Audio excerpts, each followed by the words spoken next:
What is it you want, Barry? What do you want? You want the moon? Just say the word and I'll throw a lasso around it and pull it down. Ladies and gentlemen, boys and girls, dying times here. Come with me if you want to live. That's it, man. Game over, man. Game over. The Force will be with you, always. Ladies and gentlemen, welcome back to 20th Century Geek. I'm your regular host, Scott Weatherly, and once again, I'm joined on the battlefield by Julian Darius. Julian, how are you doing? You okay? In the fullness of time, I shall be okay. Yes, with the right with the right people reviewing the right piece of information to come to the right conclusion. Yes, we are on the battlefield, but today we're not on the war-based battlefield. We're doing with G.I. Joe, but we are now on the political Special battlefield. episode. Yes, we're on a political battlefield today. We're going back to 1980. Really, this came out, and we are going to be talking about Yes Minister and Yes Prime Minister, a political sitcom from the BBC in the early 80s that I've watched. In fact, I may have even covered it on 20th Century Geek way back when in a sort of a solo episode. But today, Julian, you sort of you've watched it. You're coming at it from an American perspective, and I love this sitcom. So I am thrilled to be talking about it again and covering off some of these characters and situations. So that's what we're going to do today. We'll see where we go with it. But let's start with the usual thing. Julian, what were your initial thoughts then coming to Yes Minister? Well, it's hard to get a hold of. You know, and I mostly knew it through you. It certainly never ran on PBS late at night when I was a kid. So I had no exposure to it. So I knew it through you, and you've often just in our private chats made reference to Yes Minister here and there. And you know, it's been on my to watch list, but I happened to see it on one of these freemium streaming services I was on. And I thought, you know, nah, I'll check that out. Oh, you know, blimey, this is really good. Yeah, and after a couple episodes, I got into it pretty fast and knew I was going to watch all of it. And then sort of halfway through, it was like, do you want to talk about this, Scott? I have questions. I have American confusion. American confusion. Yeah, no, I think it's a very British show. It's based in. So just to give you the premise, the show Yes Minister starts with junior minister, or sort of coming to power, sort of MP, member of Parliament, the Right Honourable Jim Hacker for South Birmingham, and he gets awarded to become the Minister of the Department for Administrative Affairs, which is, I believe, a fictional department, but basically they manage the administration of all the administrators in all the other departments. So they basically sort of make sure all the boxes are ticked and the I's are dotted and the T's are crossed. He is supported by his permanent secretary, Sir Humphrey Appleby, played by the brilliant Nigel Hawthorne in this, who we have covered in one of the shows with in Demolition Man. Like, he's partnered with Stallone, which that was the first time we ever spoke about him. And he has his own personal private secretary in Bernard Woolley. And between them, they basically have to balance the thing between what is a politician's job, that of Jim Hacker, and what is the role of the civil service and how government is managed between the two. And then obviously they have to deal with different scenarios, political crises, and different bits and pieces that sort of come along. Written by, I should sort of highlight, this is one of the fun things about this, written by Anthony Jay, who very much sort of is a British stalwart of comedy. Did things differently. Yes Minister, Yes Prime Minister, The Frost Report, Newsnight, written for a bunch of things. Jonathan Lynn, who brought a lot of things. Screenplay for Clue, which is a good one. Nuns on the Run, My Cousin Vinny, as well as some other bits and pieces, but predominantly, obviously, we're here to talk about Yes Minister, Yes Prime Minister. So, you know, they've got some good chops. But the cast, I was going to say, Paul Eddington as James Hacker, Nigel Hawthorne as Sir Humphrey Appleby, Derek Folds as Bernard Woolley, and then again, actually, I'd even call out Diane Hodnenot as Annie Hacker, Jim Hacker's wife, And then beyond Mm-hmm. that, there's some fantastic sort of actors that come in from there. But so that's sort of it. So, all right, what questions do you have? Where are we starting with this? Well, I mean, and the formula is a little different. In Mm, the first season, there's also this Frank Weisel who yeah, is sort of hanging around, and he leaves at the end of the first season. Jim Hacker's political advisor. He's one that got him Yeah. elected. Yeah. And then in Yes Minister, there's a big change to the dynamic. Anyway, because I mean, yes, Prime Minister, because obviously Hacker is Prime Hmm. Minister, and I'm fascinated by this change, and the power dynamics changing. And then Dorothy Ringwright is brought in as, a woman who becomes Dear, another political dear advisor. lady. Yes. Yes. She's brilliant. Well, I mean, I think that, I think what bugs me is, I'm used to sort of there being one depiction of um government or what we want to say Hmm. in a work. And like famously, like West Wing says, government can be great if you try and you hire competent people. And Game of Thrones says, government's just corrupt to the core. Yeah. You choose the lesser of two evils, and you hope that they are corrupt enough to get their, lesser evil accomplished. Um, and then Veep, and which of course started as a separate British Hmm. show. Um, After this, it's sort of like everybody is incompetent, isn't it funny? Um, and but what I'm curious by about this is that I don't know like who to root for or how to feel about these characters. Yeah. And like like there are times where Hacker is just an absolute git, he's Hmm. just stupid and reactionary and dumb, and he obviously has no spine, and many of the episodes resolved by him abandoning all of his Morals. principles by the Yeah. end of the episode. um and he seems really contemptible, and then he and other episodes he's the voice of reason, Hmm. and he is sort of closer to a kind of like American common man, sort of concerned about bloat of bureaucracy and things like this. um but he does have a essential goodness at his core that I find very charming.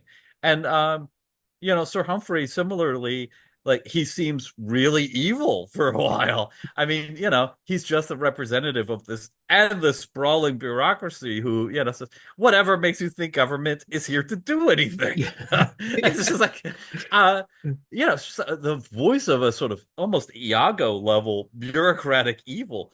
But then he becomes very sympathetic in other episodes. And in his competence, prevents the ship of state running off the rails multiple times. And there are times where he is looking out for good things. It's just that Mm. he, is aware of the corruption endemic in the system.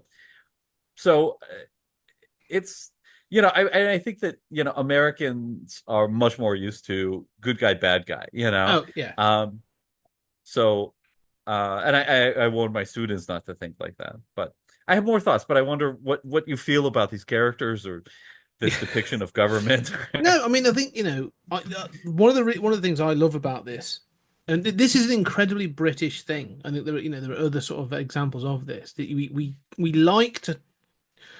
Yeah, we say this about Rimmer. Like Rimmer is when we watch Red Dwarf, he's a deplorable character. But then there are moments when you're like, oh, actually, no, he's kind of sympathetic. You learn about his family history, how he was bullied as a child, and all this stuff. And then he'll do something that you go, oh, they're getting a connection or whatever. And then he'll do something absolutely deplorable in the next episode again. And I feel that like we're quite sort of comfortable in that area where, especially in government, like we don't trust or like our politicians. I mean, one of the key things we should highlight about this is it's never confirmed what party Hacker is a minister for. They never say they always refer to themselves as the government and the opposition, and then they refer to number 10, the prime minister. Like they never admit, like, are they Tory, are they Labour, are they Lib Dem? Like it's never confirmed. And but that's kind of the point, is that as a person, there are episodes where you could go, oh, I see them clearly being a Labour MP, or I clearly see them being a Tory MP, because the fact of the matter is they're both as bad as each other. That's kind of, you know.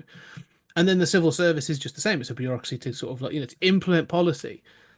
But I love the fact that basically all these people are just real people, and they are reacting to things. There are several sort of speeches, especially that Humphrey Appleby makes, where he kind of explains how these things have to work. And he likes to sort of, there's a phrase that they use to sort of get to make sure the ministers don't have too much going on. They call it creative inertia, which is basically giving them just enough to keep them busy, but doesn't actually propel anything forwards. Like they're sort of just enough overwhelmed that nothing actually ever gets done, so they can go off and actually run the government.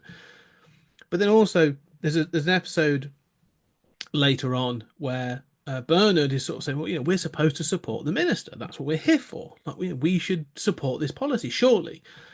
And Humphrey says, I've been in civil service for 30 years. I've served 11 governments. If I had sort of believed in everything wholeheartedly that every minister wanted, I'd be for and against corporal punishment or capital punishment.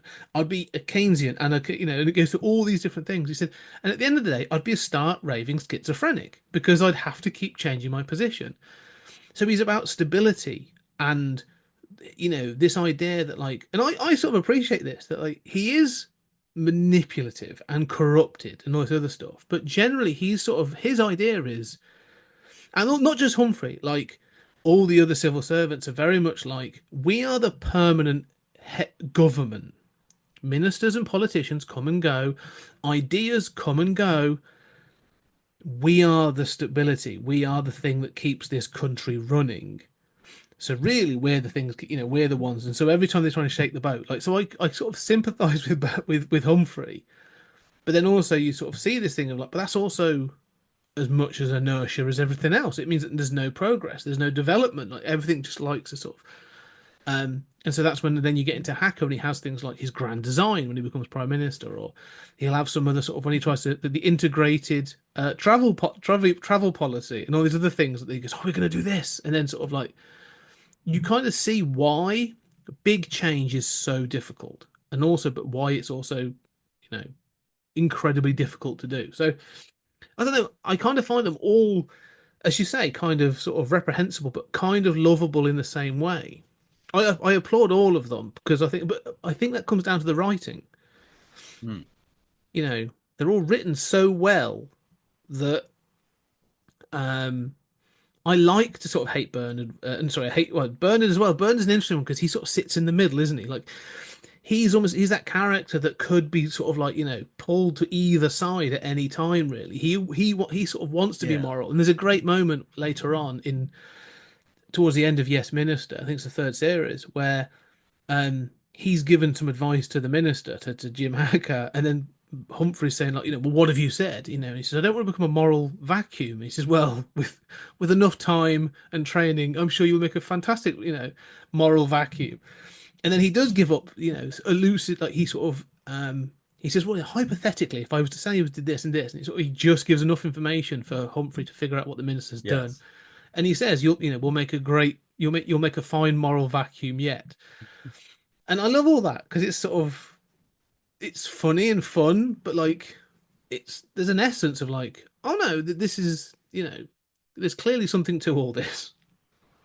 Well, I think that, there's a lot to chew on there. I think that returning, to focus on this sort of like British versus American perception.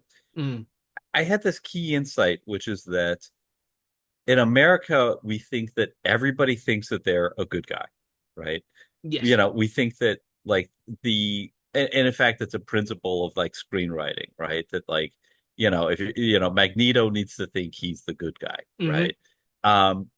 You need to figure out how Iago thinks he's the good guy. But then it occurred to me watching this, like, oh, I mean, they're all reprehensible, I mean, and they do things that are, again, are admirable, and I agree with you that I like them, but each of them have repeatedly just cross lines Mm. um, where just give up all of their values and are willing to damage the state and hurt lots of people in order to get out of controversy and scandal for a day. Yeah, And it's just really short run, terrible ways. but And just it, just it to help occurred to that, me, to, yeah. sorry, just in that point, because I think that's a really interesting point. You say about this thing about crises, and there's a couple I think worth bringing up. But this idea of short form, if we stick with Hacker, for example, so Jim Hacker, Minister for Department of Administrative Affairs, the things he goes from time to time, right? So the two I want to give an example is the the city farm. So there's an episode where he visits a city farm and sort of like inadvertently says he will give his support to making sure that the land renewal is given to the farm. However, he has also signed off that it would be used by the bank, Mhm. this massive bank, and so so in order for him to get out of it, they have to sort of the bank wants six extra stories on the bank, and at the end of the day, Humphrey comes back with with the runner of the bank, and says basically sort of like, well, if you give us nine stories, we won't need to use this other piece of land, and it's slightly bigger, so we will happily donate that to the city farm. So it'll be covered. It'll be in the shade of. It's going to become a car park. That's it. The farm's going to become a car park for inland revenue or for bank inspectors or whatever. But they're going to get this other piece of land slightly bigger. But and also they're going to call it the Jim Hacker, Mm-hmm. fuzzy animal sanctuary or something like that. They're going to call it. And he gives in, and you're right. Like there's this moral thing, where it's like the way to get out of this is just it's short sightedness. It's all about what the fire is today. How do we? Because there are times when he'll refer to it's a vote winner or it's a it's lots of this is a fantastic thing. This is about this is a real this is going to go over fantastically. This is all about winning the votes. How many column inches did I have today? Many photo opportunities did I have? The thing that he's doing, his So job. it's so narcissistic and Oh yeah, short-sighted, but this is it. But but his job is to transparently do. so. Yeah, but his job is to do enough to stay in power, just and then to stay in power so that he can do things to get enough attention and do well enough to stay in power. Like the end Hmm. and the means are the same thing. Yeah, I mean, it's supposed to be that you stay in power in order to Stay in do good power. things, right? And then you Yeah. justify, this is the sort of like Clinton thing, like if we don't, go against gay marriage, right? We're not going to be here to pass the other liberal stuff, Mm. right? So, we stay alive today, we fight for these values tomorrow. But then, of course, tomorrow comes and you're trying to stay alive, right? But I mean, this is a version where the values that they're fighting for are surrendered so readily, episode after episode after episode, and they are there. Mm. But yeah, they're just so quickly surrendered. Yes. But I had the sort of key insight that then tell me what you think about this theory that Americans like to believe that everybody thinks they're the good guy, Mm. right?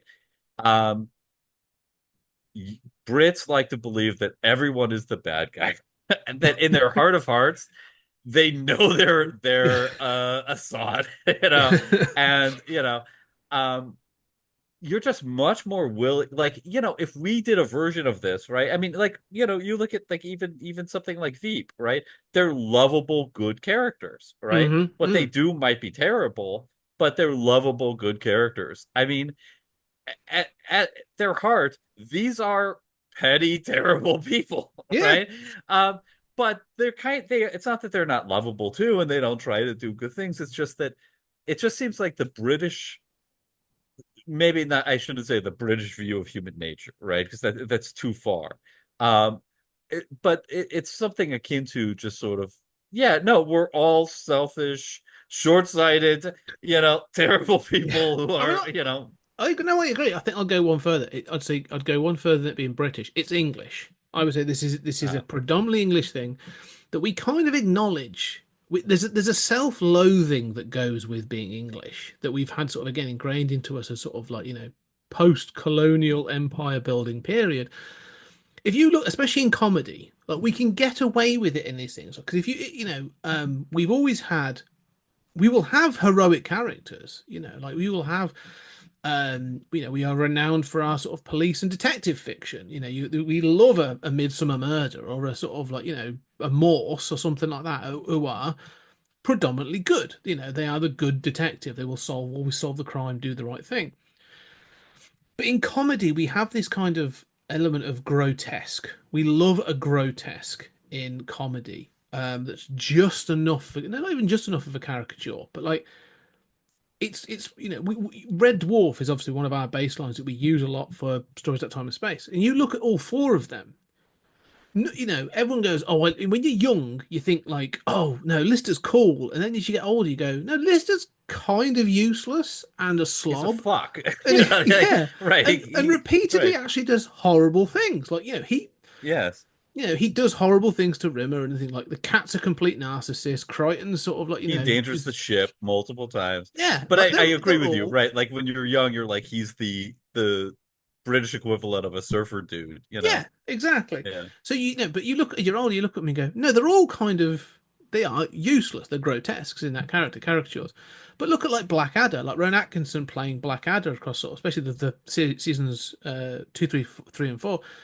But like it's not so much that we are the villains. It's the kind of thing that there's an element of we think we are better than everybody else, and we're kind of angry at everybody else for being incompetent. That's the kind of we dislike, or we will, Basil Fawlty, John Cleese in Fawlty Towers. Like Basil Fawlty is an endlessly angry character because he sort of doesn't feel that he's recognized for his what he wants to do. Like he's just frustrated all the time. There's a frustration. We have two other characters I'd highlight is these grotesques in the sort of late 80s, early 90s. There was a sitcom called Keeping Up Appearances, which was about a woman called Mrs. Bouquet. Bouquet spelled Bucket. So people would call her Bucket, and she'd be like, "It's Bouquet," and she was a real sort of middle class kind of hang on from that previous era of all about appearances. It's all about sort of being seen to be doing the right thing, to being posh, and to all this other thing. Like, she was a grotesque. It was a caricature. And then the great Chris Barry as Rimmer did another one called the Britass Empire, where he was Mr. Britass running a leisure centre, but he was massively incompetent, and the whole thing before Ricky Gervais was doing The Office, Chris Barry was doing the British Empire. And we have these characters like Bottom, like Aid Edmondson and Rick Mail used to do these characters like even like Only Fools and Horses.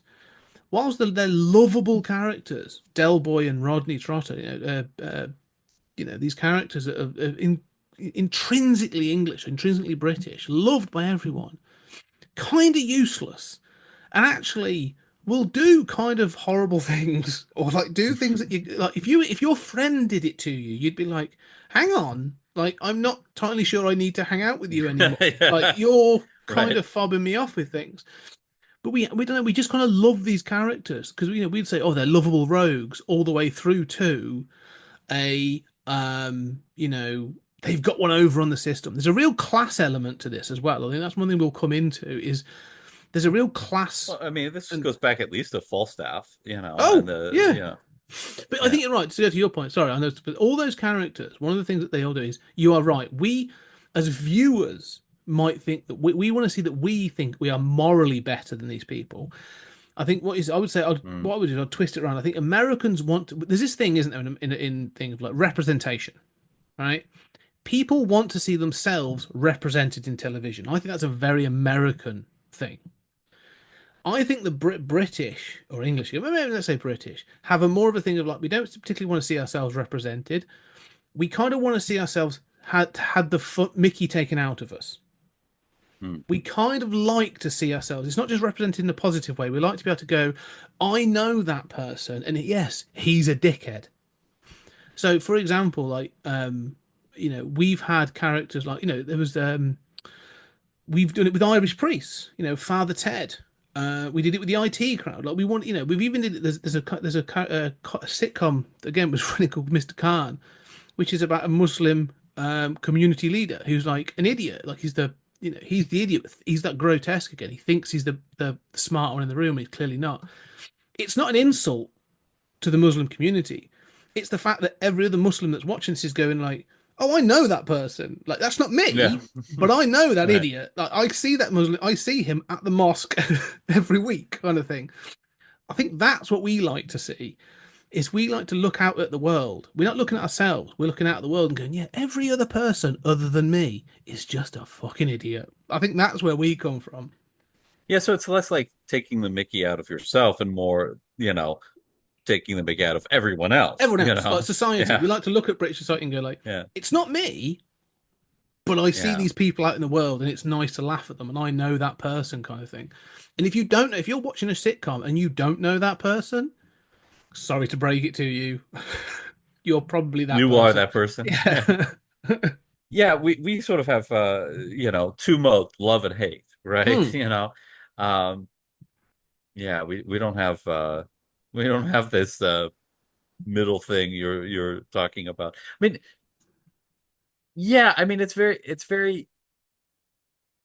hard because there's a kind of like acceptance that you have even of the incompetence, like, yes, the system is fucked up, and I'm the smart one, and if I were running it, it would be much better, and these stupid lords and these, I mean, all, these stupid MPs, but that's the way it is, right? Like, I mean, it's hard because the American response is like, right, either it's acceptable or it must be burned down. There is no middle ground. Like, Yeah. yeah. But I think we are one of the reasons I think they chose like the DAA is because we are the country of the queue. We like bureaucracy. And so the fact that this is a department that literally exists to facilitate administration and keep records is kind of, The it's pinnacle of Britishness. exactly. Yeah. Yeah.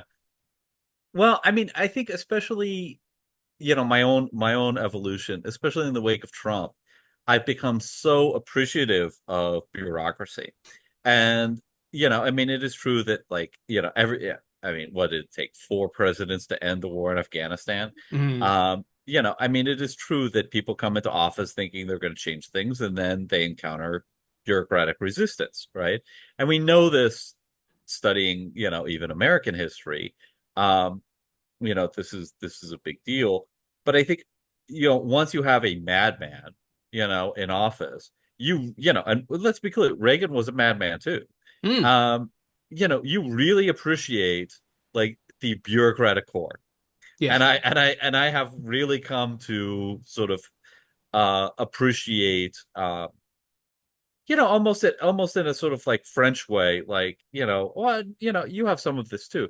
This sort of like, maybe we need to not go, we need to drop this American desire for every politician to be a rock star, with props on stage and stuff, like maybe what we need is a competent bureaucrat, because, it's the bureau. I mean, so there's this part of me that, is very much on Sir Humphrey's side, especially in the wake of the last, few decades of American life.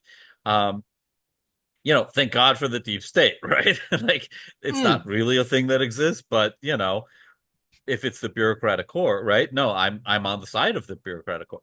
And then there are moments of just maddening frustration with Sir Humphrey, where, it goes against every, I mean, the idea of waste, especially, Hmm. goes against every idea in my body as an American. Um, and so that then there are these moments where it's hard to deal with how bureaucratic he is, and what he's accomplishing. And or accomplishing, most of what his accomplishments are derailing projects, Mm. derailing things. Well, I like the fact on several occasions they will have like a bullet pointed sort of like list of things that Humphrey will do in order to sort of, obviously he'll do it to Hacker, but he's done it to former ministers as well. But his first port of call whenever sort of Jim Hacker sort of says something, I'm making a policy decision. This is I'm making a final decision. He'll say that's a, oh, that's a courageous decision, minister. And then so courageous? What do you mean by courageous? Because that courageous is, oh, you're being very brave taking this to, to the public It's or a to the euphemism cabinet. for you're going to lose votes. Yeah, Right? exactly. Like, yeah, And so it's sparked. That's a wwonderful bit, right? And it Yeah. runs throughout the series of Mm. like, Well, no, every politician fears being called courageous. courageous. And I like the fact that because even other sort of civil servants will say it, they'll be like, "Oh, don't forget him. This is a courageous decision." Like, um, and so yeah, you get these moments, but there's other things of like they'll list things like the unions won't take it. There's security implications. And finally, sort of like Hacker has enough of it, and he sort of says he says at one point to Humphrey, you are the kind of person that it costs more to do it cheaply. It'll take longer to do it quickly, and all this sort of stuff. And and Humphrey's like, well, yes, that's the truth. And there's a great moment where, again, you say about waste. They're looking to make, I think, like cut so many jobs. Let's say 150 jobs are going to be used to be lost, and so, but they've recruited an extra 100 people in order to facilitate the To redundancy identify. exercise. Yes, who that Like, 150 shall be. look, we both know this happens all the time. Mm. The irony is this happens in corporations all the Oh time, yeah, where yeah. you hire efficiency experts who get paid millions and millions of dollars to decide how to save, a few extra million than they themselves cost. Yeah. Yeah, I mean, there's an episode early on called "The Economy Drive," and they're sort of looking at sort of like efficiencies are tied to civil or permanent secretaries' bonuses. They should say the permanent secretary kind Yeah. of runs the department; they are the top of the department, and that's what Humphrey is. So it's tied to their bonuses or tied to their sort of year-end review and stuff. And at the end Yeah. of it, sort of like when he gets back, and they go around the table, and they're like, "So what have we done?" And they're like, "Well, we don't have to do this. It's 5% they have to achieve." And I forget what it is that Hackers had to be sort of beaten down from. But basically, they run around the table, and someone's like, well, "If we don't do this contract by until March of next year, we'll save this about 5%." Okay, okay. And we find if we actually sort of, if we do this, we can save this much money. How much is that? Oh, about 5%. And it goes around the table and everybody's saved about 5%, which is them hitting their bonuses and that sort of thing. And, Yes. Hacker's like, yeah, okay, that's it. So yeah, I love all that kind of thing, the waste that gets challenged all the time. But like, even Berners, even Humphrey's like, well, that's kind of the point. That's what we're here for. Like, Well, um, and he does make good points along the way, though. I mean, mm, there are moments where, I at least think, oh, what he's saying is absolutely terrible and repugnant. He's justifying the most extreme sort of wastefulness. But, but he'll say, like, no, the business of government is not to do these things. It's to make people feel good that they've spent money yeah, on those things, right? And it's not to feed people. It's to make people feel good that the government has spent money feeding people. And like in Yes Prime Minister, it's the Trident missiles, right? It's like, no, the this grand won't make design. us safer, but 15 billion pounds sounds like we're doing a lot to ensure the public safety. It's like, will this intimidate the Russians? No, the Russians know we're utterly unprepared. Yeah. Well, there's that. The utter just acknowledgement of like none of this serves any function. It's just about the common public opinion. Two points I think to raise that what the things you mentioned there, like it sort of throws off the covers of the bureaucracy and the sort of like the hypocrisy of government. But one of the other things that this kind of does, I mean, the other thing is the idiocy or that hypocrisy, the ridiculousness. There's a moment early on when I forget that something has happened abroad, and Jim calls the foreign minister, who pretty senior. That's like third or fourth in line, right? Foreign minister. He keeps saying about getting the foreign office. That's one of those sort of prestigious kind of jobs at the top. And so he phones the foreign minister and says, "Have you seen this?" He says, "No, I haven't. My TV's broken."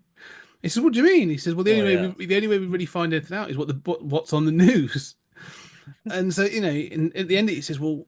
Hacker says to the foreign minister, "Well, if you hear anything else, let me know." He says, "No, no, Jim. If you find anything else, you let me know. Your telly's working." Which again is like there's ridiculousness, but that's kind of thing, but it's also the networks that exist in this. Who knows who? And the people that know everything first, like you hear them refer to this repeatedly, the driver network. Each of the ministers and everyone else, each has a private driver. And so as they get driven around, all these drivers hear all these confidential conversations. So all the drivers know everything first. So the person that like Bernard Woolley, who is his Hacker's private secretary, and even Humphrey goes to, they refer to the driver network. They'll go and find out who's talking to who about what, and they'll get the sort of thing like if there's a cabinet reshuffle, if there's rumors of this or rumors of that. Like, so yeah, it's interesting sort of how the wheels of government work. The other point is though, especially watching it this time, and I've thought about it a few times, but like we should highlight that party games happened in 1984. That's the transition from Yes Minister to Yes Prime Minister, and we will get into that about how it happens, how Jim Hacker becomes Prime Minister. It's wonderful. It's so on point. Very realistic. Oh yes, yeah. Yeah. But one of the things is that you said about this grand design, this idea of sort of cancelling Trident and all this other, and then sort of conscription and all this other thing. That came out in 1984. Sorry, 1985. Right. We recently did our on Stories That Time of Space. We did our post-apocalypse series, and we talked about The Day After and Threads and When the Wind Blows. All of them coming out like 83, 84, 85. So this fear of like nuclear attack was was high on people's radar. In the air. It's in the air, like it's in the zeitgeist, like people are aware of it. So for a sitcom to then come about and have an episode where our prime minister, or the comedic, Prime Minister Jim Hacker, sits down with a professor to talk about it, and the guy's like, "When do you press the bomb? You have 12 hours. At what point do you press the button?"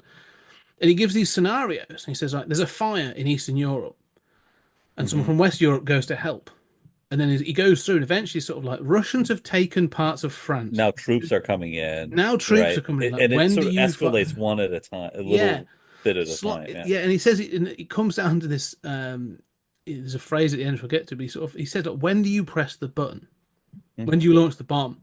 And he says, "I don't know." He said, "Well, you've got to know." And he said, "That's the point." He says, "We know, everyone knows you never will, because." And he says, "At what point? What for gap services are you pressing the button? Like, when are you going to do it? When are you going to take the chance to basically annihilate these people?" And so it does. It kind of highlights the hypocrisy of the mutually assured destruction. That, like, we all kind of know that it's never going to happen, but it still terrifies us. But he sort of says that the guy sort of highlights this, doesn't he? I think there's a phrase he uses. He says, "Oh, if the Russian, this is what's going to happen." He said, "The Russians are coming." The salami. I said, I was thinking about that because, of course, that's quite accurate. It is. Well, it makes me like. I think about this a lot. The salami effect, slice by slice.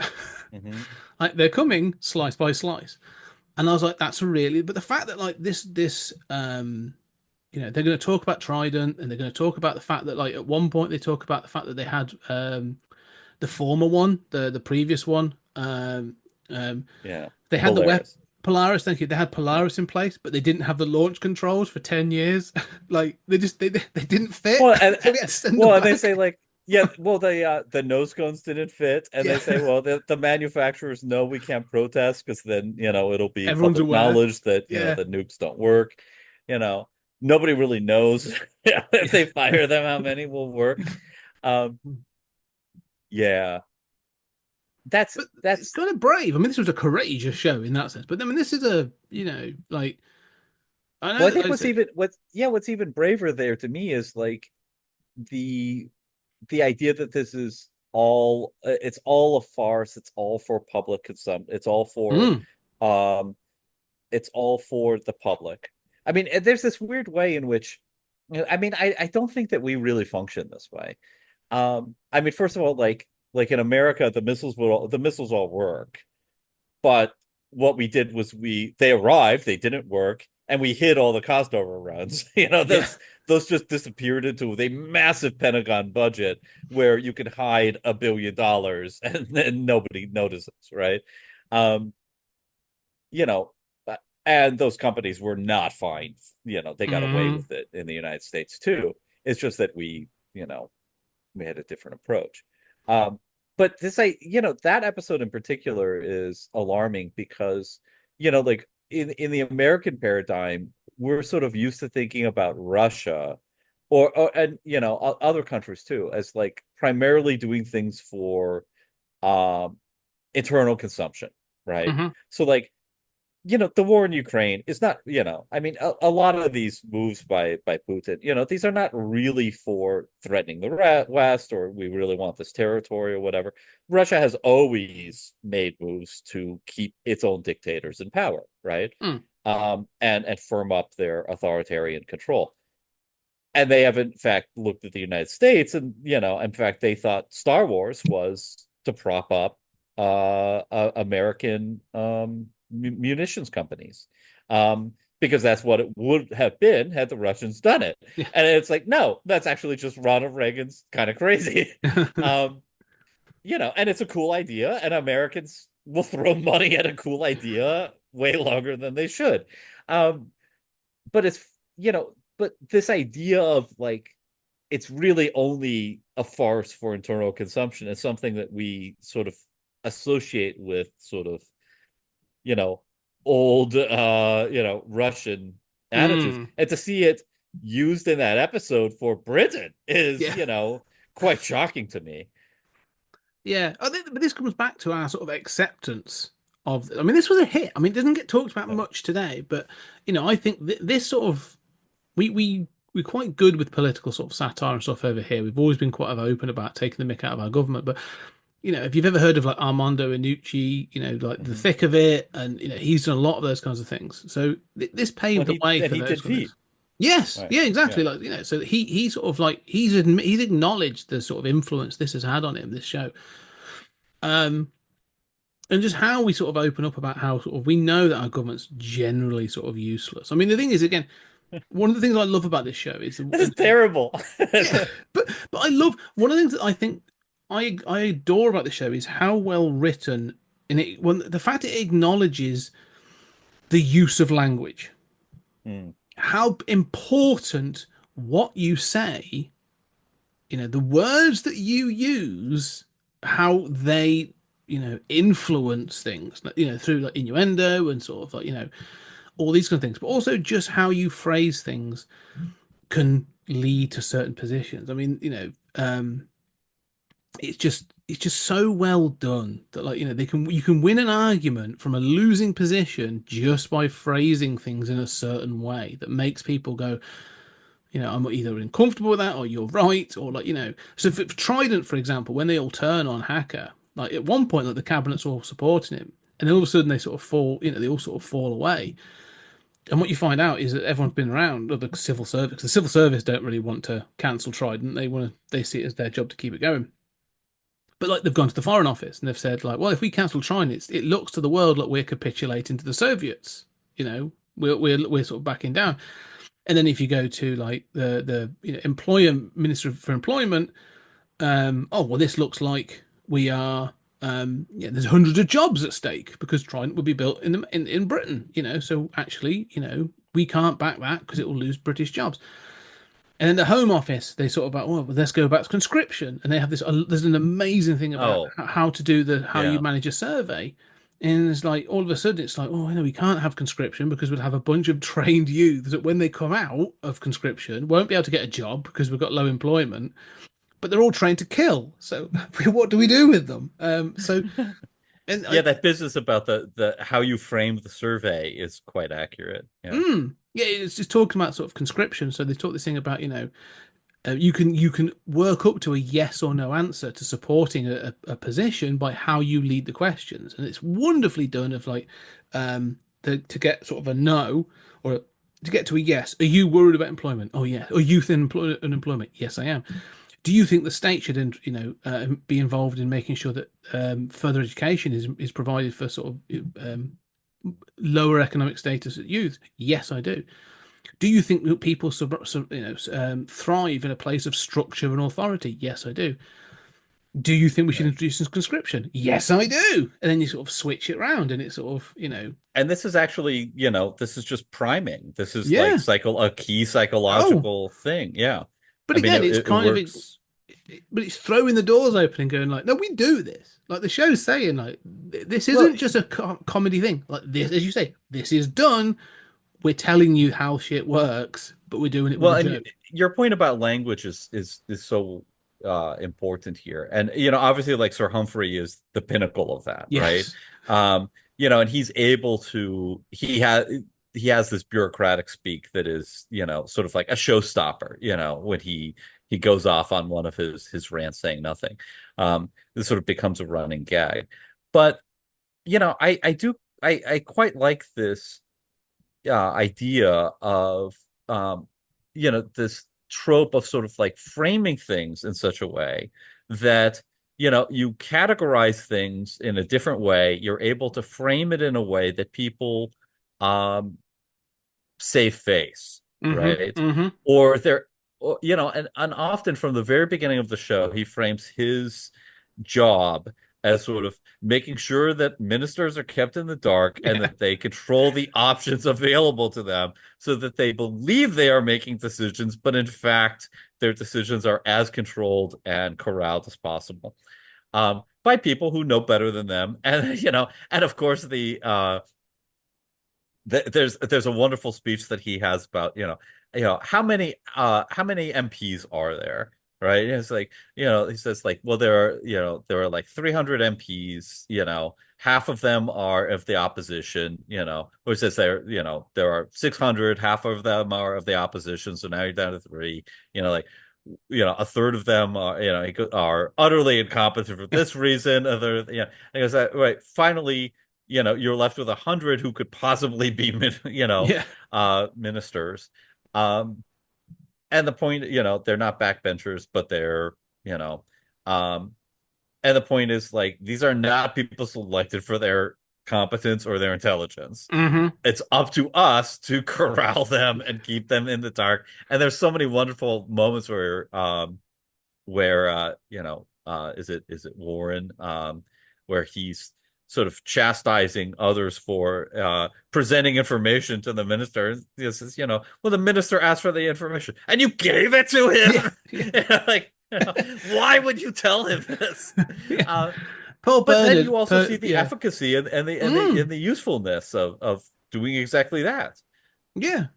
No, I think yeah, and that's it. I think this is it, isn't it? Like I say, whenever Humphrey sort of like gets angry with Bernard, it's usually because he's told the ministers more than the minister needed to know. Yes. Um, But and yeah. so many of the episodes, you're talking about language. I mean, there's a kind of classic play-like quality to Mm. this. And even the beginning with the title sequences that are using political cartoons. I've never understood why all political cartoons have ridiculously exaggerated noses. It never looks accurate to me, but it evokes a kind of classical Hmm. satire feel to it. And they have a very play-like quality to them that they often resolve in these very clever ways where people are able to save face by really calling the status quo and bribery, Yeah. um, doing something new because of Sir Humphrey's use of language, Mm. right? And so it's really a great win for Britain, but what they're doing is really keeping the status quo Yeah. and paying somebody off and then celebrating themselves and pouring themselves some sherry and ending the episode with yes, minister. Yeah. Well, I like the way that switches as well. So we'll comment on it. But you're right. I mean, I think the language and Humphrey, and I want to just praise Nigel Hawthorne because Nigel Hawthorne is phenomenal in this show. And this is, he is, you said this play quality, like, he is a stage actor. And it just shines through with his ability in this, his speeches and the way he sort of articulates things. Um, One of the key things about this and the language, though, is there's an elitism to this. There is most definitely this idea of elitism. You talk about this thing of when they give that speech about who is an actual useful minister, and they sort of whittle it down, and it's sort of like so. There's this thing of they keep referring to the fact that Hacker went to the LSE, which is the London School of Economics, but Mhm. everybody else, so like Humphrey and Bernard, and especially sort of Sir Arnold, who is the permanent secretary to the Prime Minister, who is kind of like really running the country. He's basically sort of like Humphrey, but for the PM. They all went to Oxford or Cambridge, and so they just see themselves as better. They did classics, they did all these kind of things. They are sort of probably from Eton. They're from an upper class kind of background, and so they have this kind of. It's evident throughout that they see the poor as the riffraff. Like they want to keep the riffraff out of politics. So every time there's these changes, like when they want to bring women in, they want to have like diverse. The fact they're talking about diversity and equality and inclusion in '84 is amazing. But like they go, you then have all these sort of. There's a fantastic. Again, it's and playing this today. The fact that this is sort of like close to 40 years old Uh-huh. and it's still the same sort of basically proves the point of this show because there's a moment Yes. where they're all talking about they want to introduce more women into the civil service in senior positions, and they have this moment where they go, well, there's not enough women in this, we want to introduce more. We've got enough tea ladies and sort of like typists, so who are you thinking about? Oh, we want more permanent and under and permanent secretaries and under permanent secretaries. And so they're talking about this, and then they go through the department heads. And you have Sir Arnold sat at the head of the table, and they'll go around, and everyone says, "Well, in principle, I fully agree that we should have more women in the civil service in senior positions." That's exactly right. And then the Foreign Office, they go, "Well, we apart from clearly the Foreign Office, because we have to move our people around." And we can't be seen to be sending women to, say, an Islamic country or one of the, an African state that's not used to dealing with women.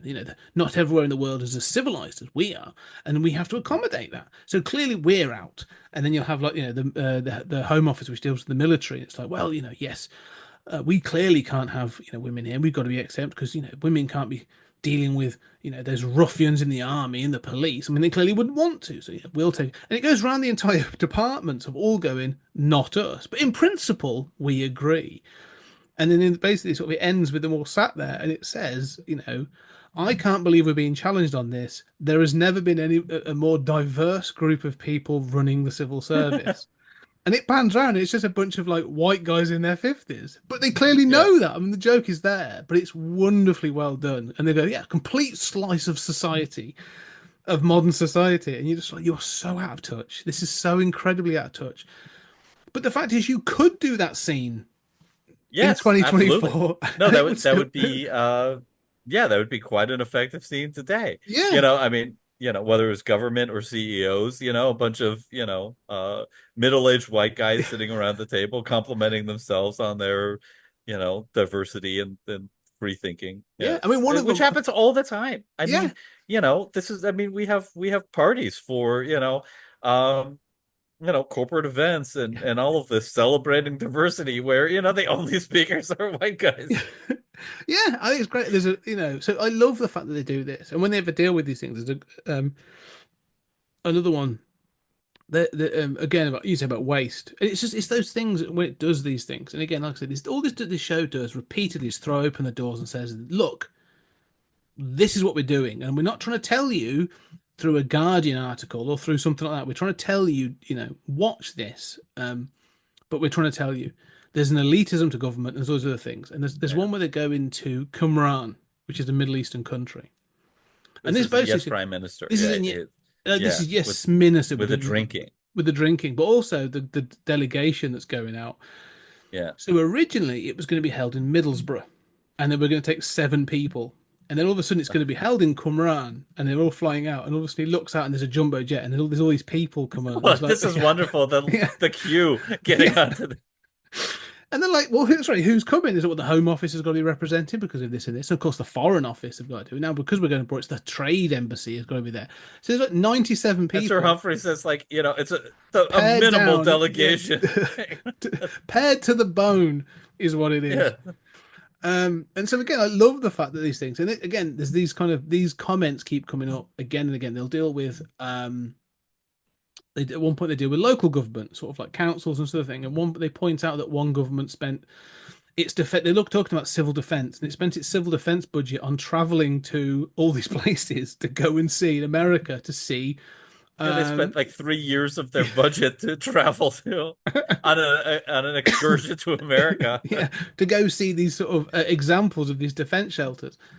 And yeah, the things like that like clearly happened. It's got you feel like these things are happening and this waste is there, but it's just so funny and so wonderfully done that you are like you laugh with it, but there's that part of your brain going like, no, no, no, no, stop laughing. Like this is a problem. This is true. Yes. But the whole thing with Qumran and the drinking and again the use of language, there are some great jokes. They basically set up a communications room in a dry country. and they're all drinking orange juice. But the communications room is set off to the side, and they'll say like they're basically full of alcohol. Oh You yeah. can go get a drink. And at one point, like Bernard comes over and Mr. says, Smirnoff is on. Yeah, we have a delegation of teachers on the line, and it goes through. It's again, it's just the scripting and the dialogue on this is spot on. Like it's always really really good. I think the ministers had quite enough Yeah, communications tonight. yeah. Yeah. So But and yeah, that ends with mutual blackmail. I mean mm, but that winds up being quite a reprehensible episode in terms of their behavior because I mean really they all wind up blackmailing each other to preserving the status quo. yeah. In quite a way that does not serve the nation. Well, but I think it's basically There's an oil thing going on or something, and basically Cumran has been bribed to take the for us to be given the contract.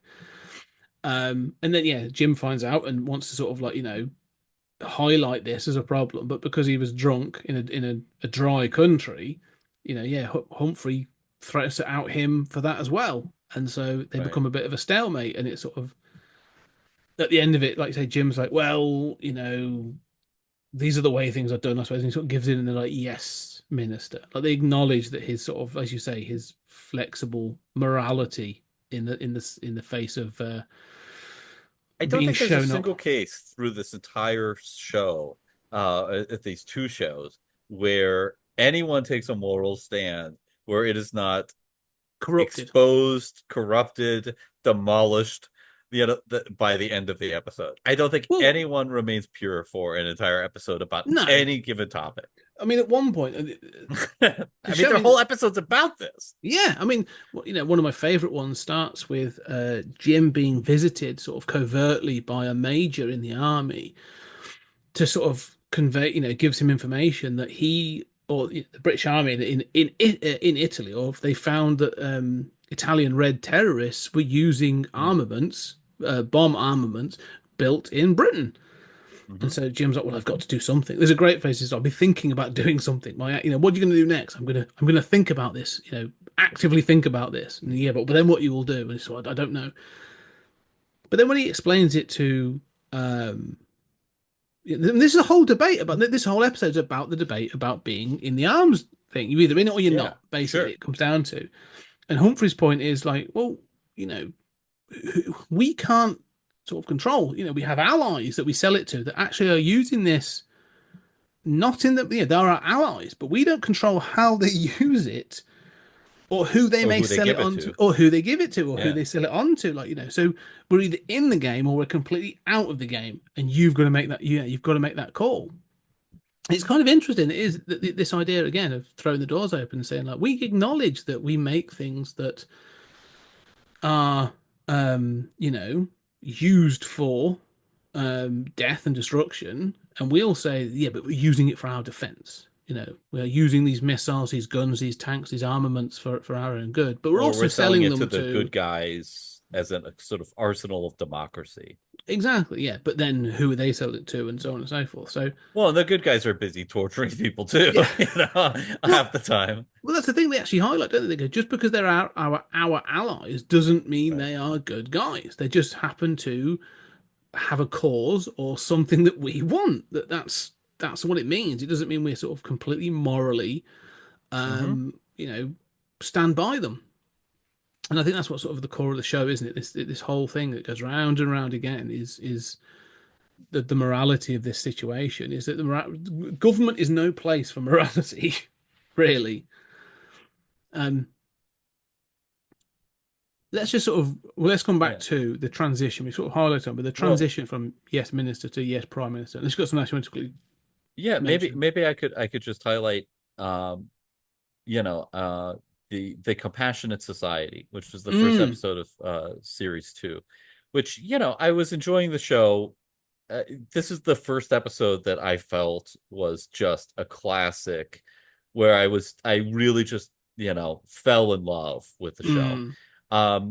And this is where when the show hits it. This is when the show hits its stride, and like Mr. Weasel has gone. Yeah, they got rid of the Weasel. Yeah, they've got that sort of, the cast is now sort of gelled. They've got the sort of the it works. But this is And oh, is this Hacker this is discovers the that hospital one. this is the hospital. Yes. So Hacker discovers that they have a hospital that's staffed with 900 staff members, a brand new hospital, and has no patients. Yeah. And so they've built up this hospital. They've hired the staff. They have, and basically, a funding shortage came in, and they're closing other hospitals, but they have this brand new hospital that's operating with 900 staff members, and the most wonderful dialogue ensues. As Sir Humphrey says, like, oh, well, Hacker says, well, there are no patients. This is the function of a hospital. Yeah. And Sir Humphrey takes grave offense at the idea that the function of a hospital is to serve patients. Well, the function of a hospital is hospitals do many things, Yeah. you know. And he makes very good arguments for keeping and really are quite convincing in a lot of respects. I love this point. I The love this farce point. is so over the top here. Oh, It's so delicious to me. but it's a wonderful point when the point he's making is, or that Humphrey makes really, is that, or accidentally makes, is an entity exists for its own existence. So this hospital, basically, there's some porters, there's some cleaners, there's a typing staff, there's an administration staff, there's all these people, but no doctors, no nurses, no patients. But of course, the porters have got to be paid and looked after. So there's a HR department. And because of that, because they've got to be paid, there's a finance department. And so you have to have an admin department. And so basically, this thing exists solely to exist in this hospital building. And and Hacker says, amazing. there are 900 people, and he says, so Humphrey says, you're right, they're frighteningly overworked. Yes. They need more Understaffed. staff. This is so. But the other thing is, you do sort of see a point, because Yeah. it takes a lot of time and money to hire up and build out the infrastructure,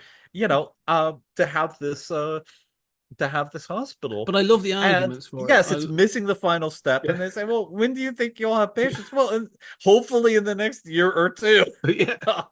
Well, obviously these timelines are unacceptable, but you can also think, well, look, in the long run, if it's going to be a year, in the long run, does it really make sense to can all these people and then have to build this hospital back up in a year or two? Yeah. I mean, there is actually an argument here. Oh yeah, no, this is the point. I love the fact also, but it's wonderful. But the highlight, he gets a Hacker turns up at the hospital to get taken around it, and there are two parts to this. I think of again, one of the things that this show does is this show hates the unions.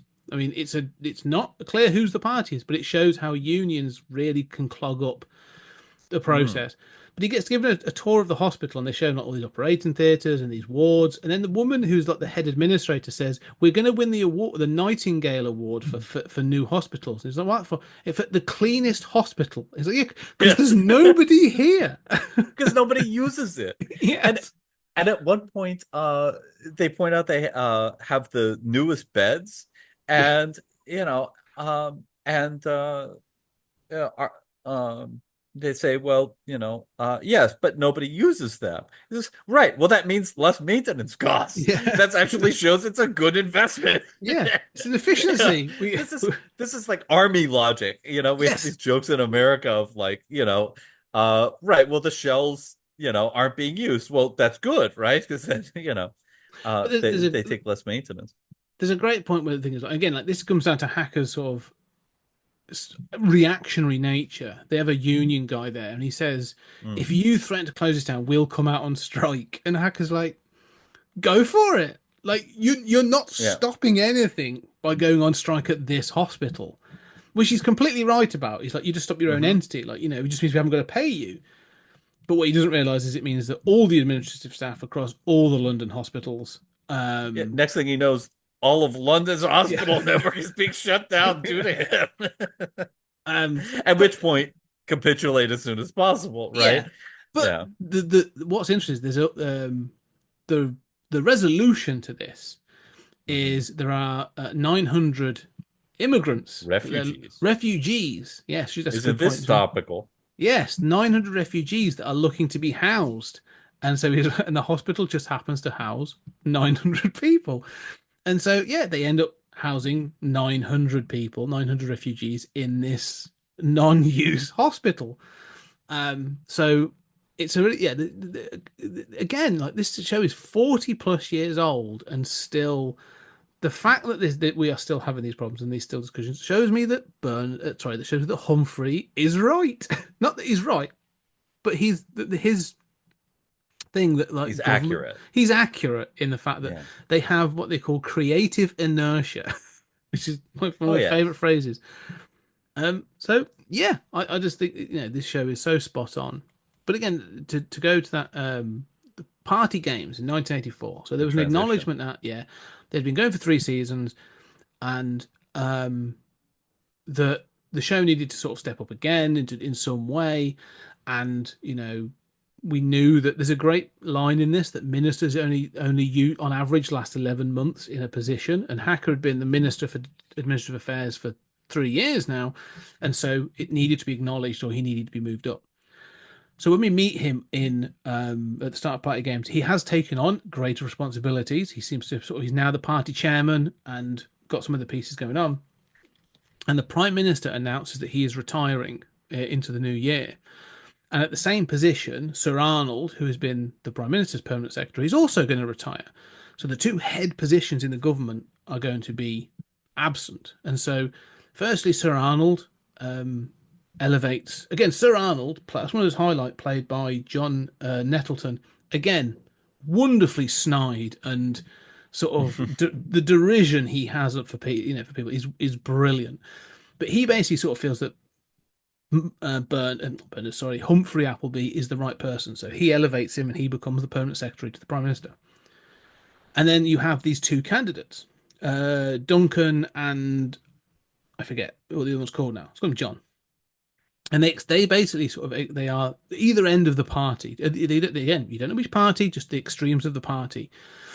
And so you keep going back and forth, and they keep looking for the party chairman, Jim Hacker, to give them support. And so there's these constant conversations. And he's like, "Well, I can't support you in public, but between you and I support you." And he says the same to both people. And then it goes round and round, and they basically sort of acknowledge that if one gets it, it'll split the party within 3 weeks. And if the other one gets it, it'll split it in 2 weeks. And sort of like, so there's this kind of thing of they're not great candidates. And it's already causing some issues. And so eventually they come to this idea again. Arnold and Humphrey come to this idea that Jim Hacker is the middle candidate, the alternative candidate, because he's generally liked, not really put a great foot forward, but never been exceedingly successful either. So he's never pissed anybody off. Inoffensive to both parties. Yeah. Yes. All too true, right? Yeah. Not easily manipulative. Let's just say easily advisable is how they refer it to. So they basically put him forwards, and then use an MI5 file on the two candidates. I don't know what's there, but there's a scene where they basically go through the two candidates and their MI5 files, and again they don't highlight anything, but basically one has been doing some sort of sexual proclivities that would be damaging to the party, and the other one has done some financial practices that would be damaging to the party. And so he basically uses that information to put them off. And then the episodes, they have a committee where there's no, he's sort of going unopposed. And so at the end of the episode, this committee is thing, and they decide that Jim Hacker will be PM, and it ends with him walking in, and a wonderful moment where Humphrey Appleby sort of says, they've made a decision. He says, "Yes, Prime Minister," and that's it. And so again, it's this thing of who is the least offensive person that's going to create the least amount of waves that can be led to becoming Prime Minister. And it works. I mean, it doesn't feel forced. It's well written. It feels like it makes total sense. This was a Christmas special as well, so yeah, it's a good sort of fit. Yeah, you think it would be a difficult transition to pull off. Because I mean, there are these lines throughout Yes Minister about how he'll, it's such a joke that he would ever move up any higher right? Up. Yeah. Yeah. But of course, when it winds up happening, it seems like happenstance. And I think that so much of history is made on Mm, happenstance, right? Are these accidents happy and otherwise? And of course, we both know in both of our countries scenarios where, mm, so somebody with the compromised candidate because they hadn't pissed off too many people, and nobody thought the compromised candidate was the best candidate. mm. Um, but polls showed. Um, but and there is something to this where, again, you see all of the power lies in these people making these selections, right? Yes, the They're not kingmakers. smoke-filled rooms, but they are Mm. the bureaucrats who are, you know, um, in America would all be, the donor class, right? Yes, yeah, Working with them. There'd be this extra party. But yeah, I think it works, and mm. it's very interesting. Um, so yes, Prime Minister. Yeah. I like again. So they managed to maintain the Trinity. You know, you got Mhm. Hacker, Humphrey, Appleby, and Bernard has now become the permanent private secretary to the Prime Minister. Um, and it elevates up. Weirdly, the show takes a kind of slightly adjusts its format to accommodate because the issues are bigger. So it's, before it had been almost like an issue a week, but this kind of shifts to it does the same, but there's this thing of the grand design. Hacker's grand design becomes kind of like the big bad of the first series of Yes Prime Minister, and about how he keeps running. And this is this idea of sort of an integrated policy of conscription, cancelling Trident, putting the money into a conventional army, and all this other stuff. He thinks it'll solve unemployment, reinvestment, and defence, and all this other stuff. And it's interesting how that becomes a bit of a running thing rather than just being a one-off. Um, but it kind of also, I like the how there's also the stakes are kind of higher as well. It acknowledges the stakes are higher. But the power shift in this is also interesting Yeah. because before, like Humphrey always held the key, always held the um, you know, his legacy and all sort of stuff.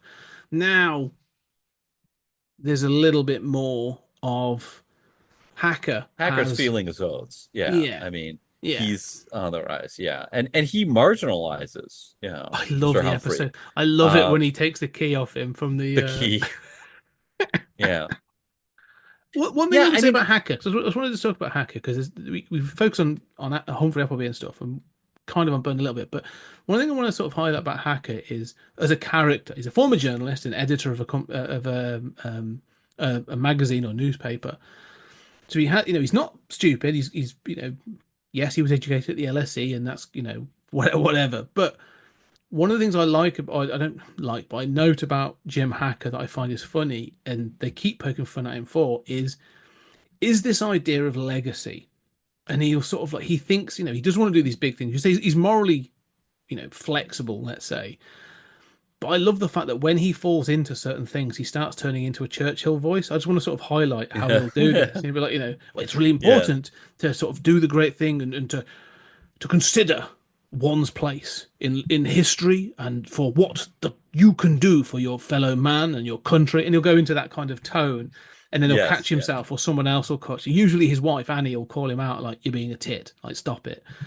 Um, and so I love the fact that he has got an ego. We should highlight he definitely has an ego, Hmm. and this comes into play even more as in Yes Prime Minister, because it's all about what's his legacy, what can he leave behind, which is mentioned Oh, in yeah. Yes Minister, but becomes more of a factor, I think, in Yes Prime Minister. Well, speaking of the grand design, I think one of the things that I really enjoy about the show is that even though it is episodic, Mm. um, it opens with Hacker being new to the job Mm. and having no clue how this is run.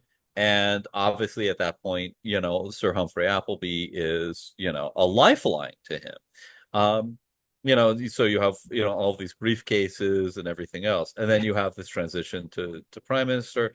And then, right away, the very first episode, it's the grand design, but it also is the episode where he sees the nuclear buttons. And, and he's adjusting to his role. So there is, although it's episodic, there are these transition points that happen in a logical order. Mm, And you do see these transitions, right? Whereas like American episodic television from this era would not show those transitions, right? It would mm. just, be, well, this is the, like we have a new family member and the sitcom, right? Yeah. You just introduce them, there's not going to be any transition. And if you do, it'll be very, very brief. Here, there are echoes of those transitions that reverberate even in the first season. Mm, Um, so I really appreciate that. I mean, it gives, you say there's more of an arc in that first season of Yes, Prime Minister, but I think that, there is an overall, it's slight, but it's there to the entire show. Um, and I think that elevates these very play-like single episodes, some of which are quite brilliant, mm. um, to really something that's special. Yeah. No, I agree. I think that, they are wonderful. Again, I should highlight this has been these scripts have been, or this selection of scripts have been done as a stage show. Oh yeah. And there are several episodes that you could consider, say, like bottle episodes where they only really exist in, say, like Hacker's Office, or Hmm. and you could do them as a one set play, where there'll be just a series of conversations about sort of like sort of scenario that's going to sort of play out. And again, they did I that with find Yes Prime Minister. I find myself feeling very ambivalent about that dynamic shifting in Yes, Mm, Prime Minister, because on the one hand, Hacker seems more confident, and I sort of like him more. On the other hand, I feel bad for Sir Humphrey, and I'm not used to feeling bad yeah. for him. I mean, he's such a Machiavellian character, but he really, there is an element. I mean, he's of him being on the outs Mm, and feeling betrayed. Because obviously he's taken, a Hacker from nothing mm. to being in the occasion, and helped orchestrate his rise to being prime minister. And while I don't think we would ever call them friends, they he certainly is sort of on the outs by, somebody who's not a bad guy and who you want to be more successful. He does have a plan that's foiled by the bureaucratic Mm, resistance, in a way that's hard, that's not right, mm. but I feel bad for I feel legitimately bad for Sir Humphrey in a way that makes me uncomfortable. No, I think no, that's the thing. It's good at doing. I mean, that episode where he does have, there's a door between The key, the yeah. key. There's a door between the civil service office and the Whitehall. cabinet. Yeah, Whitehall, the sort of the cabinet office. And when that's locked, like Humphrey has to take the long way around. He has to come out and walk around, and it's a sort of a quite circuitous route. And so at one point, so basically, sort of like they start to utilize this time that it would take him to get places to basically push, as you say, put him on the out. And he has this woman that now comes in as an additional advisor, who starts to sort of like utilize this. And there's a great moment where like, it goes fast. It goes this one of the episodes where it goes a little silly because all of a sudden you find that like Humphrey's out on the windowsill climbing along to Oh get yeah. through the window and stuff. But it shows, like you say, he's desperate to. I mean, going back to his Yes Minister, there's a line that Humphrey says where he says about what is the purpose of you know responsibilities, and so responsibilities is power. So what you do is every time responsibility is offered, you take it and you guard everything that you already have, because that's Hmm. basically power. Like the more you can influence, the more you control, the more power you have. So if responsibilities start getting taken away from it, because that's his worldview, you know. Yes. And even Arnold calls him out on it at one point and sort of says, "Oh, this is like creating like a super department. Like, you'd even be." And someone says, "Oh, you might be more powerful than Arnold." And Arnold looks at him with a withering look and sort of he says, "Oh, no, no, no, no, no, no." Um. So, but that's Humphrey's worldview: is the more responsibilities you have, the more power you have, and power is key because it allows you to control the flow of government. So yeah, the moment those responsibilities start to get taken away, like there's panic, like there's legit panic in the way he responds. Um, but yeah, it continues to sort of make great statements though. throughout. Yeah, Yeah, I mean, but even after that episode, I mean, of course, he gets his key back. Is sort of, yes, it does. Yeah, you yeah. know, but that's one of the episodes. Most of the episodes end with Hacker compromising Hmm. and betraying all morality Yeah. and all of his good intentions in order to solve an immediate problem or preserve save face or whatever.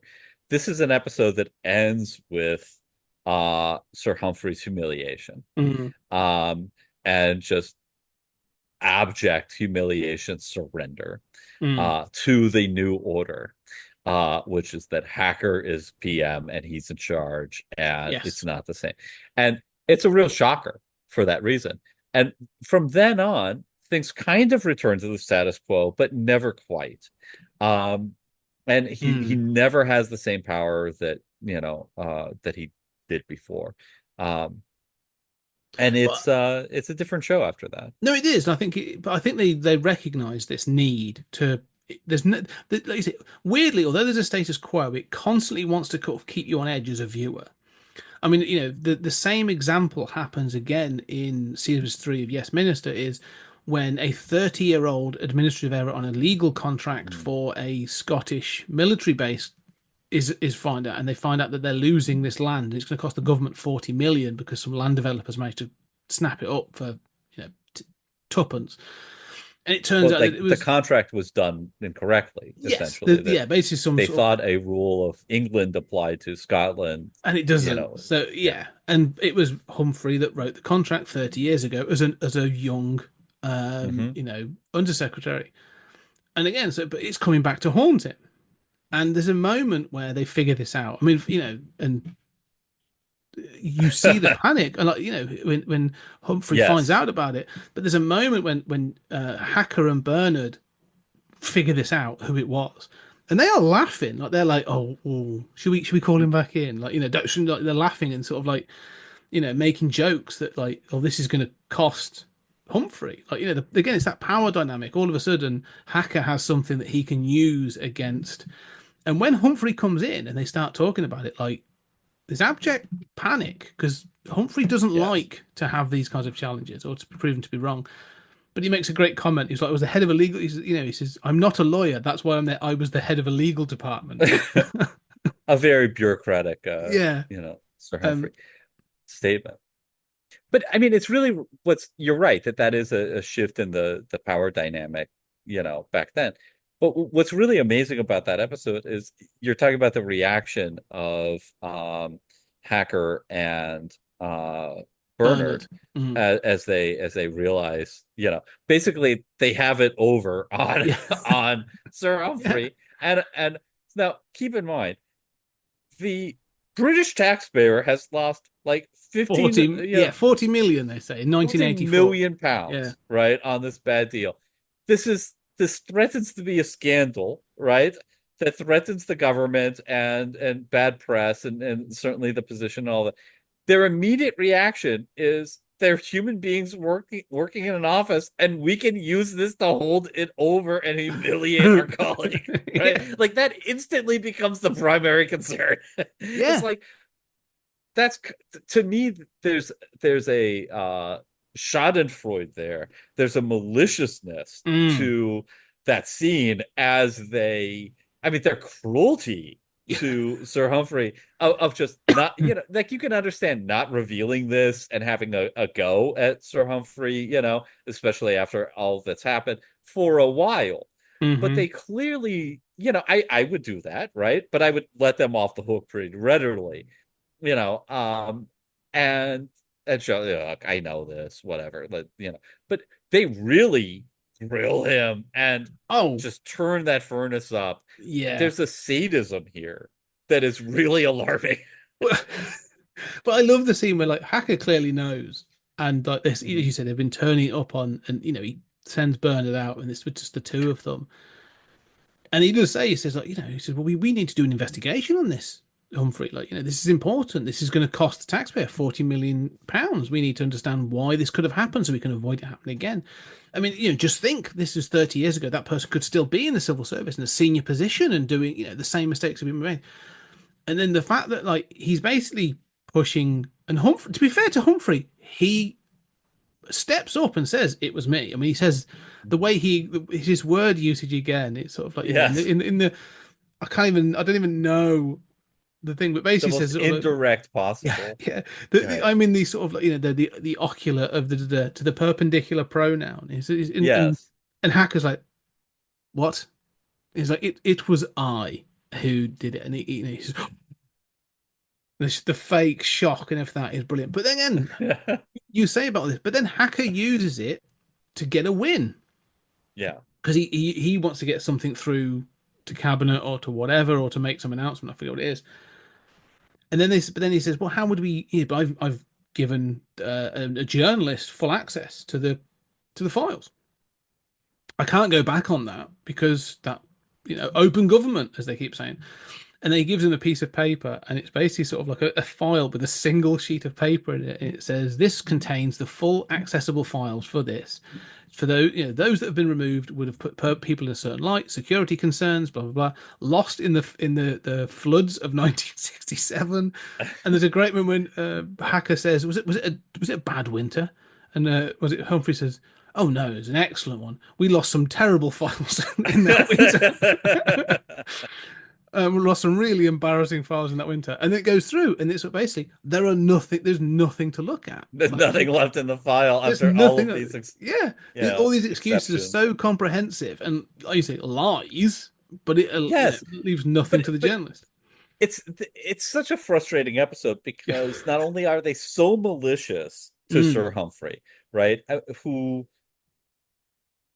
yes, is despicable on a lot of levels, but is clearly just a suffering human being at this point, right? They're so cruel to him. Mm. And then the solution here is to violate the law and, every principle of, I mean, this is a legitimate terrible, terrible thing that they are doing, Mm. as the solution to the problem, which, yes, saves a character who you like. You don't want him to be thrown to the wolves. You don't feel as if he deserves that. But clearly, I mean, they are criminals. I mean, what they're Oh yeah. doing is Oh, criminal. they were yeah, criminality. Sort of the amount of things they leak to the press at Oh, yeah. times, or different things. There's a lot of criminality. Not vague grey areas of judicial. Yes, but leaking is different than this, right? I mean, It depends what gets leaked. Some of the things that that's get true. I mean, leaked there's are classified leaks yeah. and stuff, but I mean, this is if you found out, I mean, I don't know. This is such a red line that's been crossed here, by the end of this episode. And they're so cavalier about it. I mean, it's all, which of course I suppose is not unrealistic, right? That Mm. everything is inner office politics, right? I mean, it's the person standing in front of you. It's Yes, of course, this is a great scandal, but we can really grill that colleague who's been grilling us for years. It's so human. Yeah, I think that's one of the things that you say that it's so human. I think one of the things that's good about this show. I mean, this is the thing. We'll end on this because then we'll start wrapping up. Is despite everything in this show, this is about the sort of the trials and tribulations of things going on in Whitehall and all going on behind closed doors. Um, there is a humanity to sort of this as well, and I think one of the things that there's a great you like Hacker is often called out by his wife or by certain people as sort of like you wanted to do good. This is what you wanted to do. Like, why is it you're fighting this? Why are you being sort of railroaded by Sir Humphrey and all this other stuff? And so they try to humanize people, but there's an acknowledgement of going like, yeah, but it's not that easy. Like, I wanted to do good, but doing good is actually, kind of has to be sort of as a balance with doing bad. Like, you kind of can't have one without the other. That's how politics seems to work. But there's a humanities because they do sort of support each other. One of the things again, as I was watching it, you say about what is always the result of the show. Someone always wins. That's the result of the show. Every episode is someone wins. Who wins is, is the thing that changes. It could be that Sir Humphrey, the civil service, wins. It could be that Jim Hacker has, won something over or gained a victory or whatever.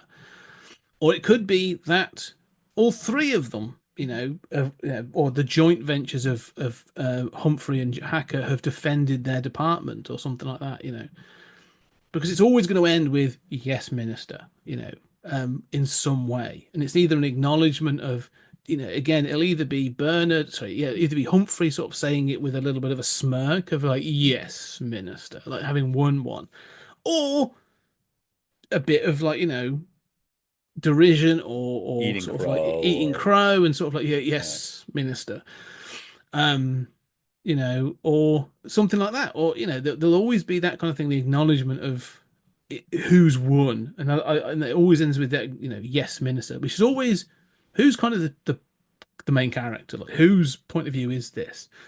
mm, You never meet Humphrey's wife or something, but you still get that they have a life outside of all this. But one of the things I think that's most interesting about this idea of, just want to end on this point, about the humanity of these characters, is this constant idea that keeps getting brought up about the dedication of duty. Now, it could be to the stability of government, as Humphrey sees it.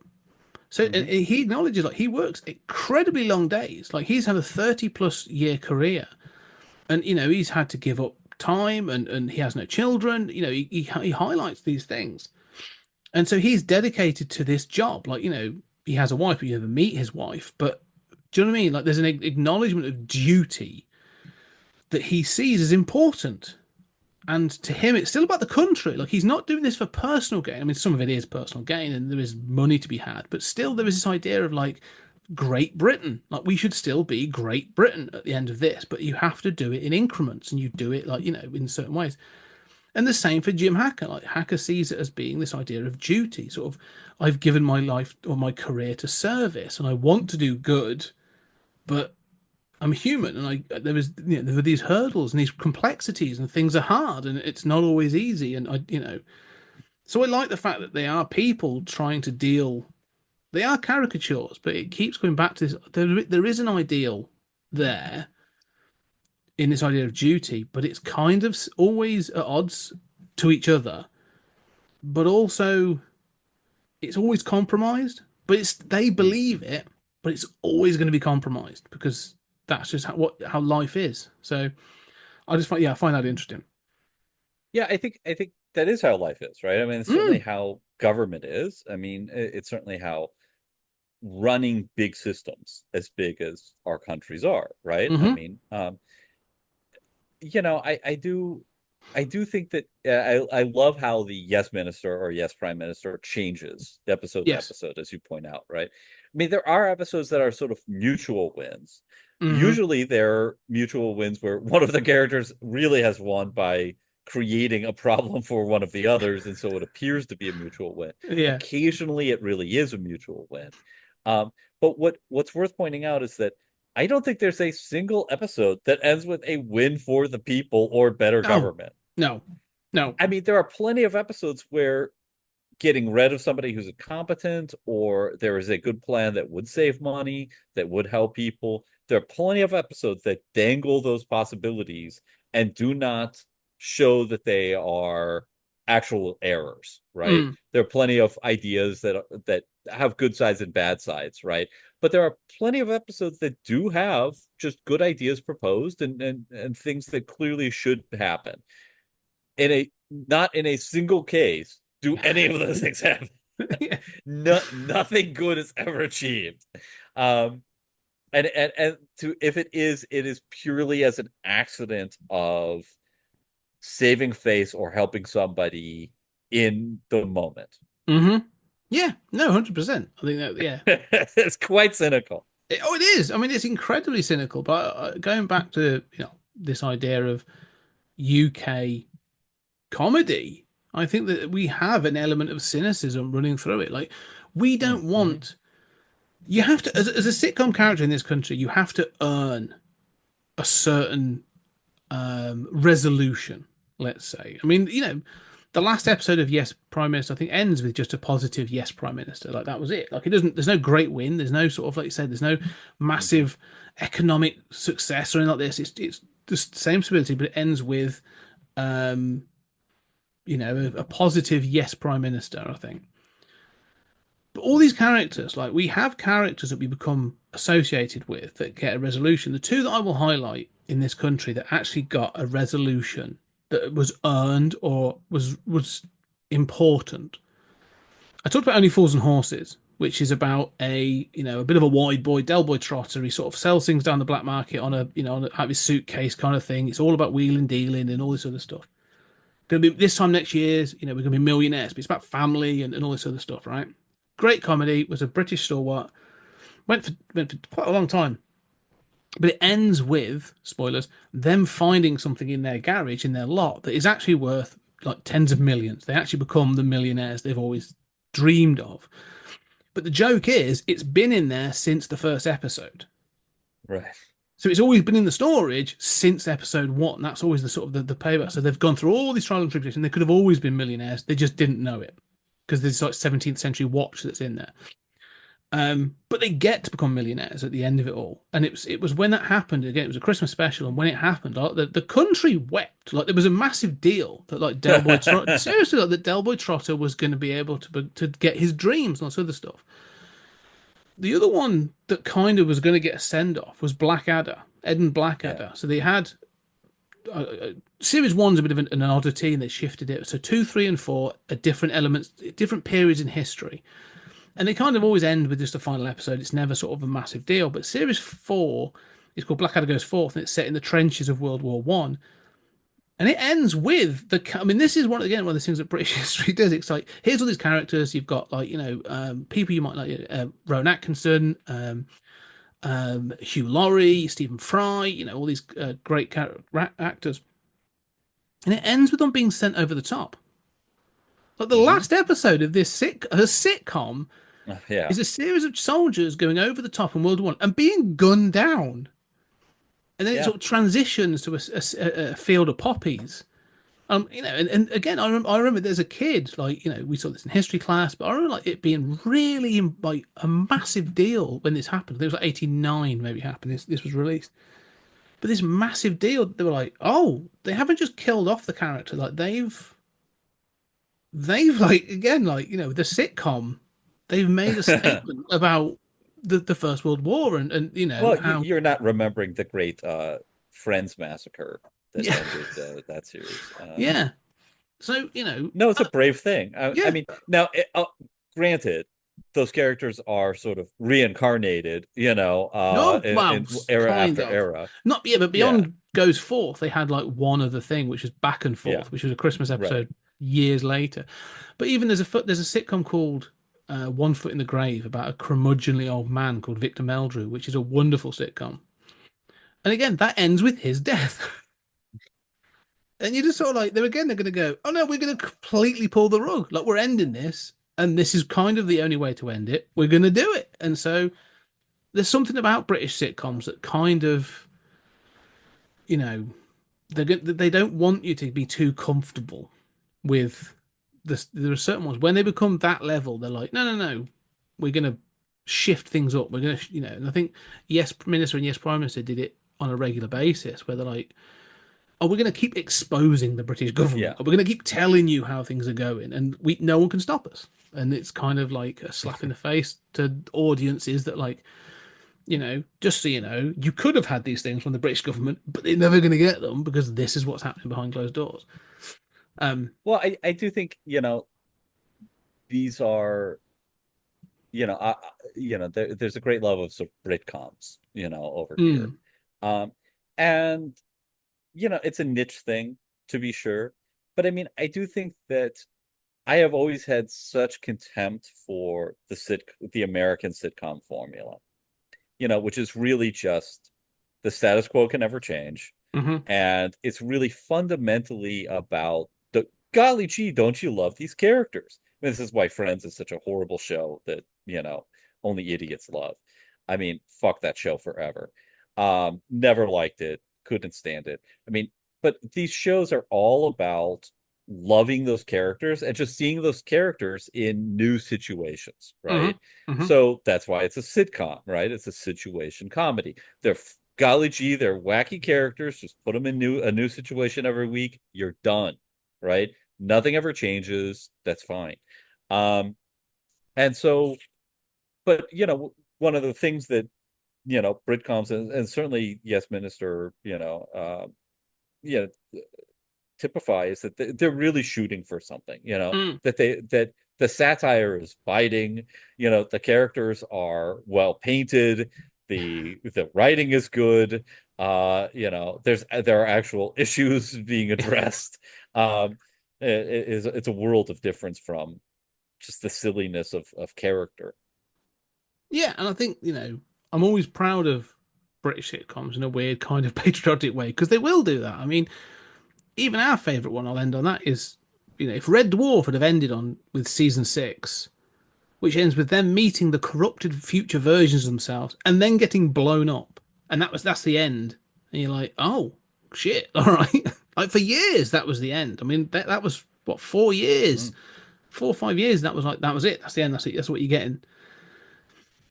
Not many places willing to do that with their main characters, and Now, before we go, I have to comment on the uselessness of the monarchy.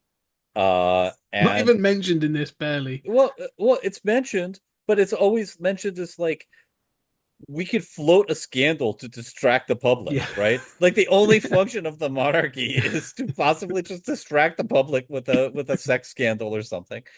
Um, that's their only usefulness as far as Sir Humphrey is concerned. And then the idea of the Church of England, which is fascinating. I mean, this idea of the prime minister, I mean, this is so foreign to an American. The idea of a prime minister appoints a bishop Mm. who then also gets basically a seat in the Senate for life. Like, Yeah. and why are they appointed? You know, because of their good Christian values? No, Who they because know. they're an atheist or a communist or just like yeah, who they know. It's just all utterly political. What I mean, of course, I know this from history, but it's mind-boggling to see this connection of church and state in this way. Well, I think it goes Um, on throughout. I mean, one of the things that they have throughout this is the appointment of people as sort of,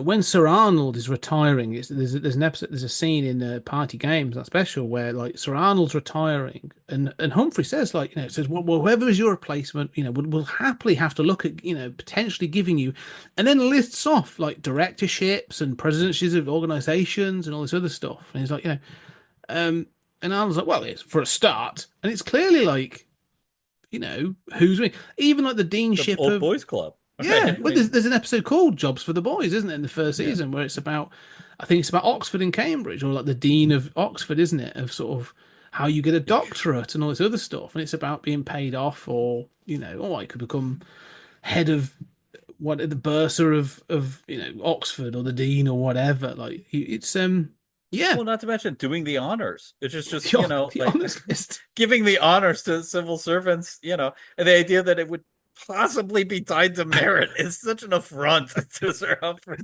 It's just how long they've been there. There's a whole thing of, Yeah. yes, it's their turn. They've been here long enough. It's their turn. Yeah, no, it is. We are a very screwed up country.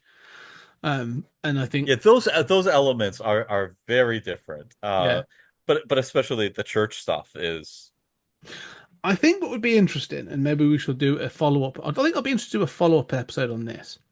So Armando Nucci, obviously, as you said, did Veep. Before he did Veep and all that other stuff, the first thing he sort of did that made his name a big splash was The Thick of It, Mhm. in which Doctor Who goes around swearing at people in government. And it led to a film called In the Loop. It's not Doctor Who, sorry, it's Peter Capaldi. Yeah. Before he became Doctor Who. But again, I think that's worth noting because it's a very similar. It's a very similar show, but it's a modernization that's like, it's not completely in the halls of Whitehall, but it acknowledges sort of like, here's the thing, he's a political advisor, and you've got these things going on, and deals with all these crises. It's very, very good. It's very sharp, and it's just as biting in a modern term. Probably more so in some ways. I think like Armando Nucci is very, very clever, but I think there's more of an anger. There's a bitterness Uh, that comes with the thick of it that I think there's like a comfortableness with Yes Minister and Yes Prime Minister, isn't there? There's stuff going on and there's a sort of a satire, but there's it's kind of sort of like a charming corruption. yeah, exactly. Yeah. There's a kind of anger that comes with the thick of it. And I think it'd be interesting for us to come back at some point and go, right, let's Yeah. contrast now. Let's look at the thick of it and see like how the 21st century, 30 years later, how did they deal with it or how did they, view it differently? So I think we'll try and consider that some point soon. Yeah, that Anyway, sounds good. let's wrap up there because we have gone for a while and we are to, we are going to be doing other things, I think, in the future. But It's time to end the middle class ripoff and subsidize our podcast. that's right. Yeah, we are art. That's what we are. The people want it, and But um, the people don't want it. Let's be clear. We're elitists talking about, but it's very important that we forge alliances mhm. between our two nations. Yeah, And, in the interest of the special relationship, 20th Century Geek definitely needs a sinecure. that's it. And in the next 4 years, we are going to be building barriers, building bridges, and maintaining a partnership that will allow that special relationship to continue. I agree. So anyway, ladies and gentlemen, I would say though, just so I watched this on BritBox, you watched it on I um, watched it on Tubi, and it's Tubi. leaving Yeah. in a day or two. Okay, it's available on Prime. It's available on a couple of places. You may have to pay for some, but like it's available. It's out there. There's numerous clips and sections and bits and pieces on YouTube as well. Just go search for Yes Minister, Yes Prime Minister, and just try and have a look at it. I highly recommend it. It's a wonderful, wonderful show. And I do too. And it's It, still if relevant.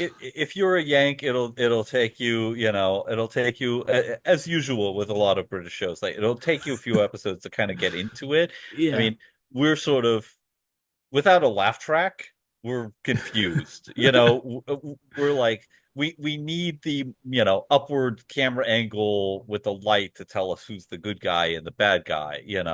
Um, this I mean, I'm joking, but that's true. And when you hmm add the British accent and references to things you may not immediately clue into, it takes a couple episodes to get it does. into Yeah, to but lean but into it and it's go with it. brilliant. I mean, Yeah, it's brilliantly written. It's if you want political satire that's written as fine stage drama and has real clever, brilliant performances, this is really an amazing show.